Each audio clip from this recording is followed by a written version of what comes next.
Bonjour à tous et bienvenue à cette nouvelle capsule de la foi en action. Stéphane ici pour l'équipe pastorale des paroisses de Mascouche et cette semaine je suis devant l'église Saint-Henri. Et à nouveau, on continue de vous présenter l'entrevue préparée avec Bob Quentin il y a quelques semaines. Alors donc voici donc cette entrevue qui se poursuit. Mais on est à ma dernière semaine de McGill. Je vais graduer dans à peu près 7 jours quand mon grand-père est décédé. Mon grand-père vivait ici à Mascouche, sur le chemin Gascon avec ma grand-mère depuis des années, 50 ans qu'on me dit. Et mon grand-père est décédé à l'âge de 72 ans. Fait que je me retrouve au salon funéraire et encore une fois, la vie me fait un très beau clin d'œil. Pendant qu'on se recueille sur la tombe de mon grand-père, ma grand-mère vient me voir puis elle me dit « Robert, tu sais que la chambre de ton grand-père, elle est libre dorénavant. Ça lui ferait drôlement plaisir si tu voulais l'occuper. Tu te cherches probablement un emploi. Ton oncle et ta tante, donc les enfants de ma grand-mère, sont déjà dans l'enseignement dans la région des Manoirs, qu'on appelait à l'époque, donc qui est la région des Moulins ici. Ils pourraient t'ouvrir des portes dans l'enseignement. » Alors, j'ai regardé ma grand-mère, puis elle m'a dit, si tu acceptes, tu serais logé, nourri, et je te chargerais 100 $ par mois pour venir vivre, tu aurais la chambre de ton grand-papa. J'ai accepté naturellement, sans savoir dans quoi je m'embarquais. C'était un privilège pour moi parce que j'ai appris à connaître ma grand-mère, donc toute l'histoire de ma famille pendant 2 ans que j'ai vécu dans cette famille-là. J'ai appris à connaître mes cousins et mes cousines que je ne connaissais pas parce que j'avais déménagé énormément auparavant. Puis en effet, mon oncle et ma tante m'ont permis de devenir un suppléant très, très connu. Et 4 ans plus tard, j'avais ma permanence et j'ai jamais quitté la région des Moulins. J'ai toujours fait carrière à Terrebonne ou à Mascouche pendant mes 36 ans d'enseignement. C'est quand même particulier, c'est bien de pouvoir avoir évolué toujours à la même place. C'est quand même intéressant. Oui, puis ce qui devient vraiment intéressant, c'est qu'à un moment donné, tu comprends comment fonctionne le système dans lequel tu évolues. Tu crées des liens, tu crées des contacts et l'importance d'avoir des relations harmonieuses autour de soi devient, comme pour moi, là, très, très évidente. Là. Plus tu as de relations harmonieuses, plus tu as des relations qui sont vraies et sincères avec les gens, plus tu es transparent dans ce que tu es comme être humain, bien plus ça devient un lien de confiance. Et ce lien de confiance-là, il peut te permettre d'accomplir de très, très belles choses. Alors, vraiment, l'enseignement, on dirait que c'était dans mon ADN depuis ma naissance, probablement, Stéphane. Et aujourd'hui, je suis capable de regarder mon passé et de voir que la vie m'a ouvert toutes ces portes-là. Il suffisait d'une chose, que je prenne ce que Dieu nous a légué à la naissance, c'est-à-dire le pouvoir de choisir. Tu sais, le plaisir de choisir. On a souvent des avenues en Y dans notre vie, puis la vie nous les présente, ces avenues-là. Quand j'ai dit oui jusqu'à maintenant, en écoutant ma petite voix, puis je pense sérieusement que notre petite voix, elle est sincèrement guidée par nos anges gardiens qui gravitent autour de nous, par cette énergie divine-là qui nous entoure, tu sais, là. Elle nous souffle des fois des réponses. Et quand on reste connecté à elle, il y a des portes qui s'ouvrent, Stéphane, qui sont vraiment hallucinantes. Des portes auxquelles on ne s'attend pas toujours nécessairement non plus, mais qui viennent compléter exactement. Tu as tout à fait raison. Ce qui fait qu'on se connaît, toi et moi, c'est parce que tu as enseigné à l'école L'Impact. Oui. Des jeunes de la région, une école de Mascouche, une école secondaire, c'est ça.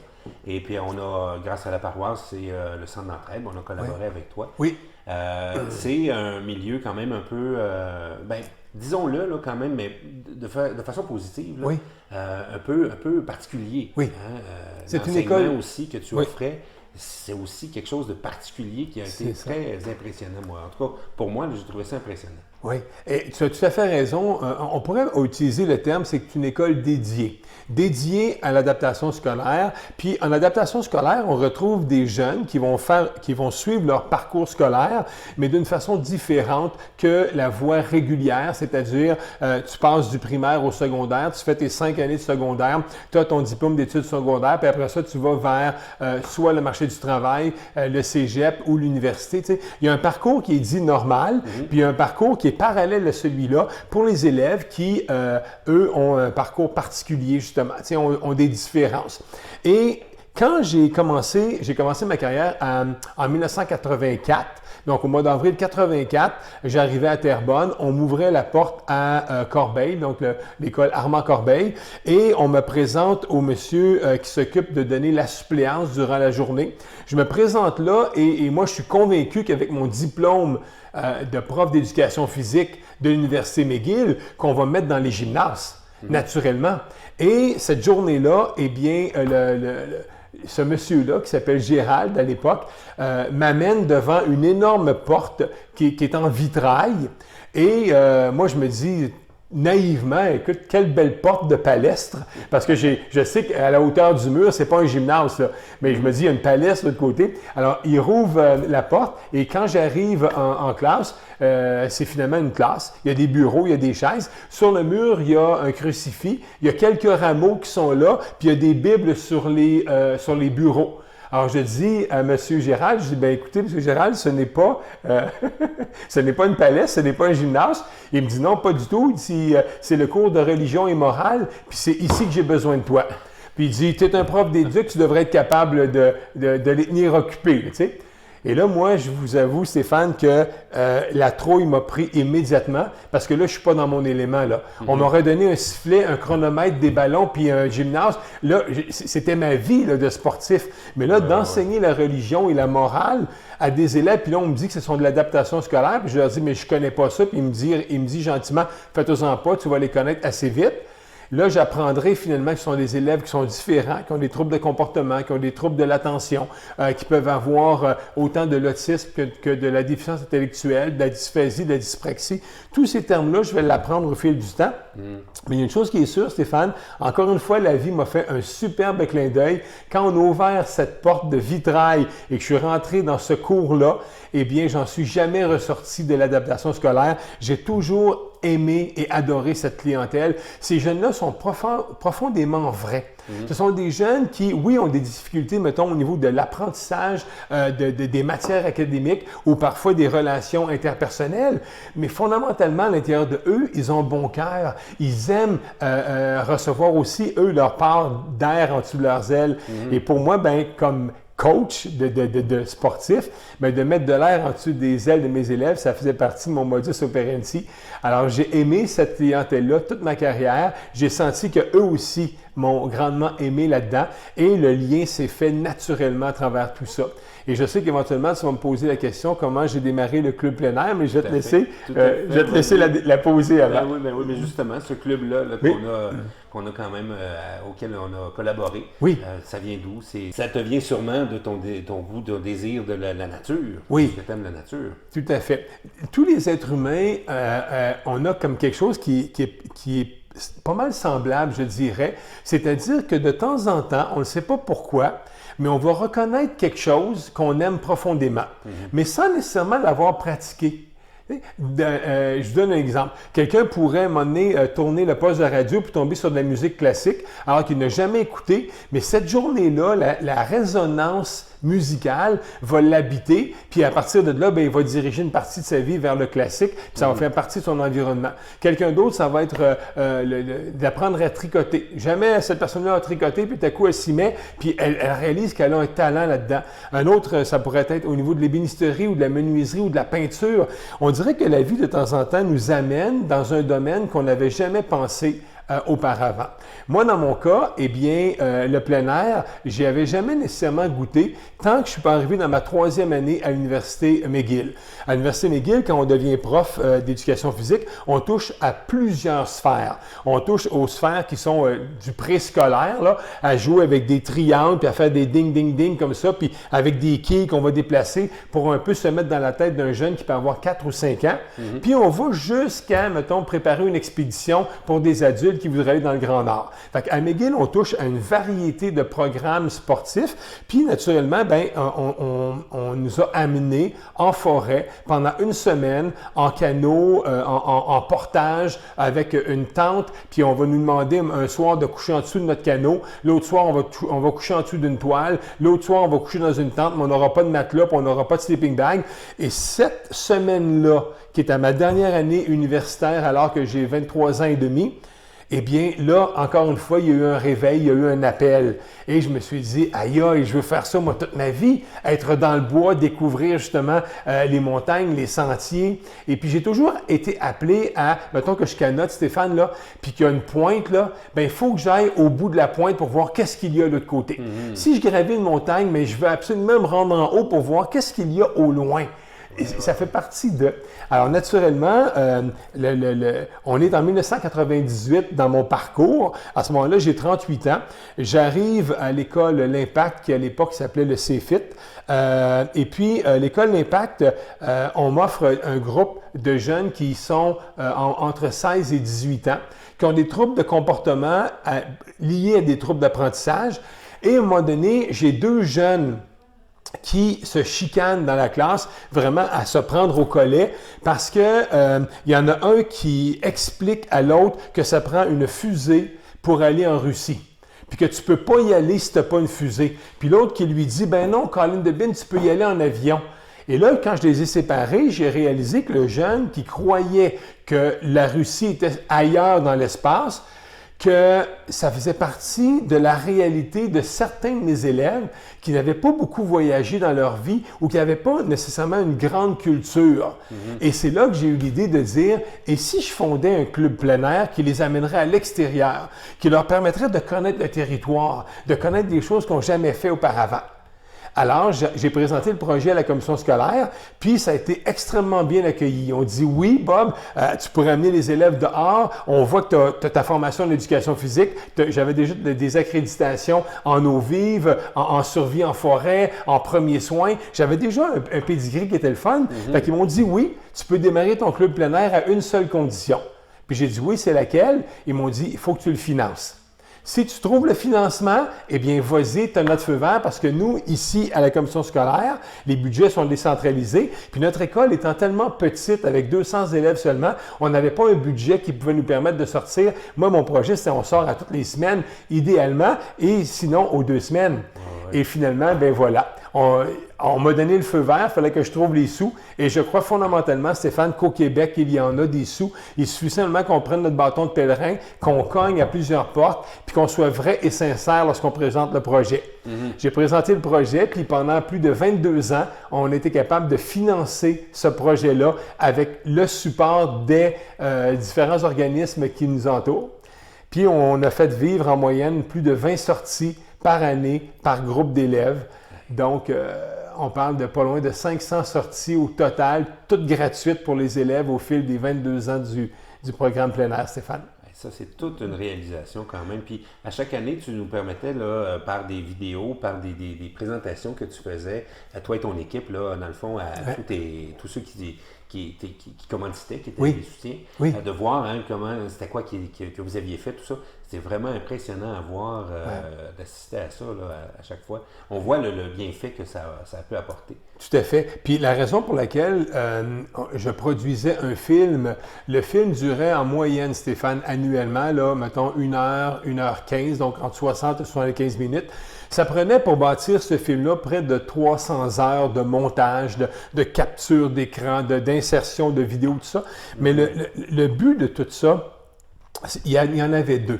Le premier, c'était bien sûr de laisser une très belle trace aux élèves qui avaient participé à ce club-là, parce qu'il faut savoir, Stéphane, que les élèves avaient le droit de participer au programme plein air une seule année dans leur parcours à l'Impact.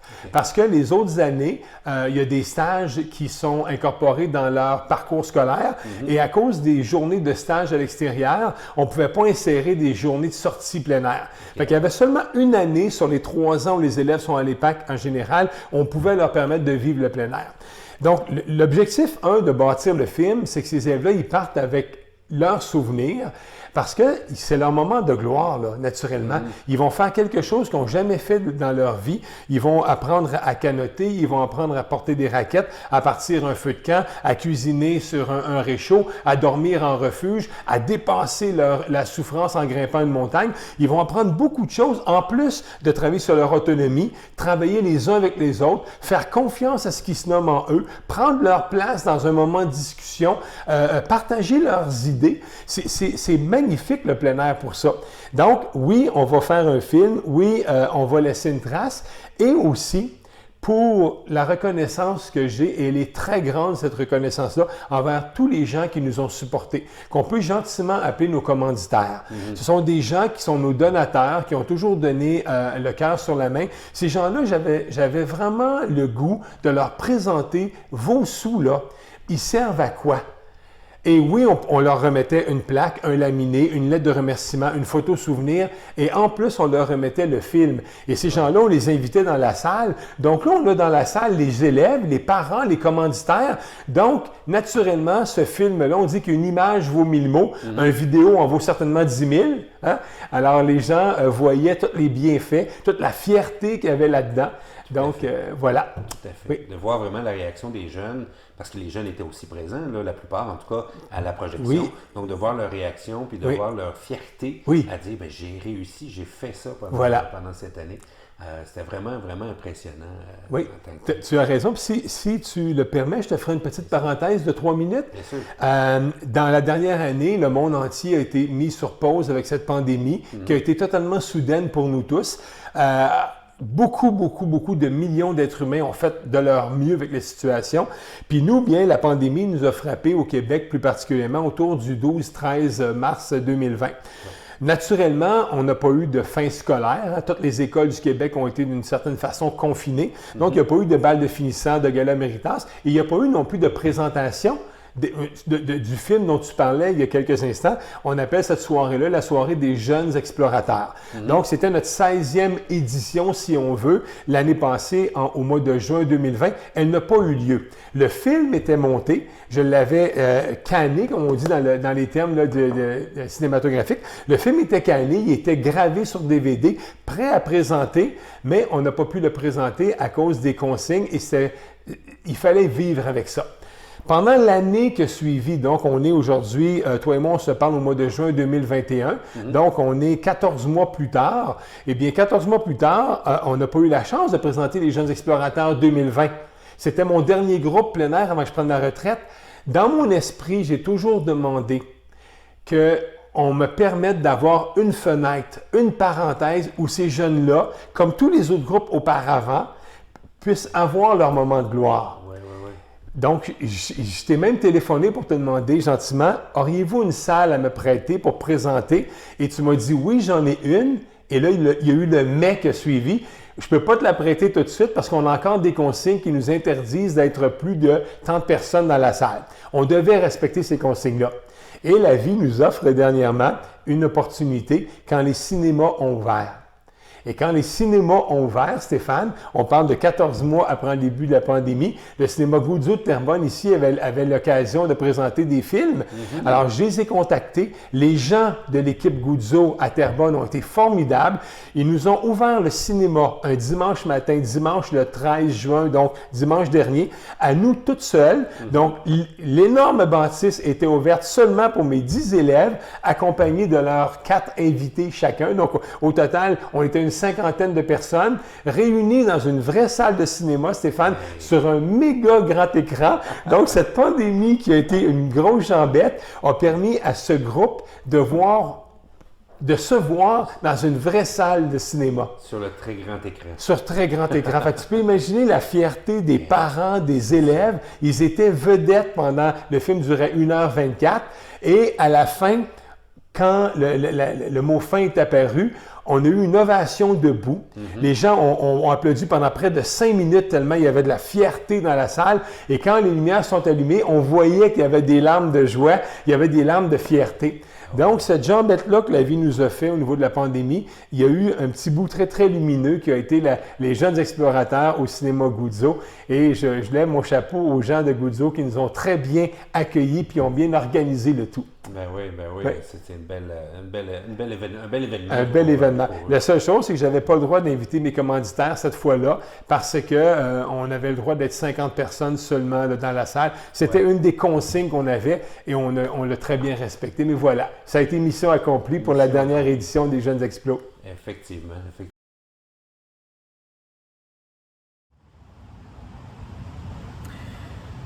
Alors voilà, mesdames et messieurs, on conclut ici cette deuxième capsule de la foi en action. En fait, cette deuxième capsule sur l'entrevue de Bob Quentin.